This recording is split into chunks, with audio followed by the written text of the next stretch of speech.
Hello and welcome to Southend TV. Today I am joined by Leah, who is the director of Southend Samaritans. Leah, can you tell me the history of Samaritans, please? The Samaritans was set up in the 50s by a minister called Chad Varra, who set up the organisation in London. There'd been a very sad death of a 14-year-old girl who had taken her life, and at the time it really rocked the community. And of course suicide was illegal at that time.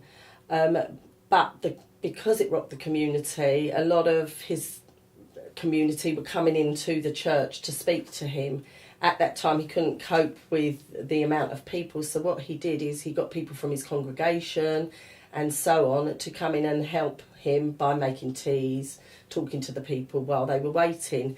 And he discovered that by just talking to those people while they were waiting, the queues reduced and went down, and he felt that this is a huge opportunity and it's something that's really needed because people need to speak to ordinary people, which is the basis of what we are. We're all ordinary people at Samaritans. So that's how the organisation's set up in London. And obviously it's gone from strength to strength over the years. Absolutely. There are 201 branches throughout the UK and the Republic of Ireland, and it's absolutely great, and 20,000 volunteers overall, support volunteers and listening volunteers in the organisation. That's amazing. So how long has the Samaritans been in Southend, and what's the situation with volunteers here? What's the organisation of the Samaritans? In Southend, we set up in the 60s, so sort of several years after Chad set up the main organisation. And in Southend, we probably have around about 75 volunteers. Of those, I've got about 65 listening volunteers, with about 15 in training at the moment. We also have a shop in Hamlet Court Road, with listening volunteers in that help run the shop, but also there are support volunteers in the shop that do a fantastic job, and they basically bring in a lot of fundraising.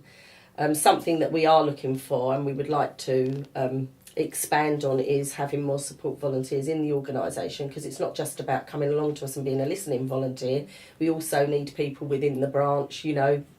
We have the upkeep of the branch, we have admin roles and all kinds of roles, fundraising roles, which is something that's really important to get out there, reach out, let the community know what we are and what we do, really. And those people don't have to be listening volunteers, so something that we're striving to increase all the time. So you just want to encourage people, let them know that they don't have to necessarily take phone calls, or there are other roles, because that's not always for everybody. No. So there are other roles available for people to do there.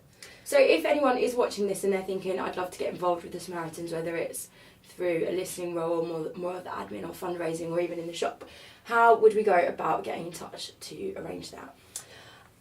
We're based in York Road at 154 York Road, so they could maybe drop something through the door, or they could go onto the main website. If they go onto the main website, which is www.samaritans.org, by that they then would link through to a Southend page, and from going through to the Southend page, there's a link there to say, would you like to volunteer, and they can get in through that way. That's probably the best way to go through it to start with as a starting point. And then somebody from our recruitment team would get in touch with them, because it gets passed through from the main organisation. So. And are you on social media? Can we find you on there? We are. Samaritans as an organisation is on Twitter. We're not on social media independently as Southend branch, because our main organisation monitors all of that. So Samaritans as an organisation does have a Twitter feed.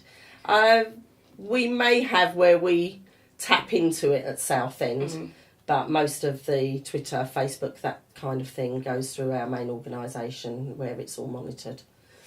Yeah. Cool. And if there is anyone who wants to get in touch to call the listening line, do you have the number? Oh, absolutely. The listening line is a free number. It's free from mobiles, wherever, and it's 116123.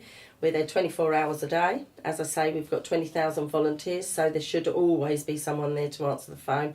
And it's not necessarily about suicide now so much. I mean, our vision is to reduce the number of suicides and death by suicides. However, you know, we've realised that before you reach that crisis point, it's always good to talk to someone. So you can contact us either on that free number 116123 by email, or you can also text us as well. And all of that, if you go onto the website, Google it, it will come up and it's there. It's there for everyone to see. Amazing. Wow, thank you so much for coming in and joining us today. Not a problem at all, anytime.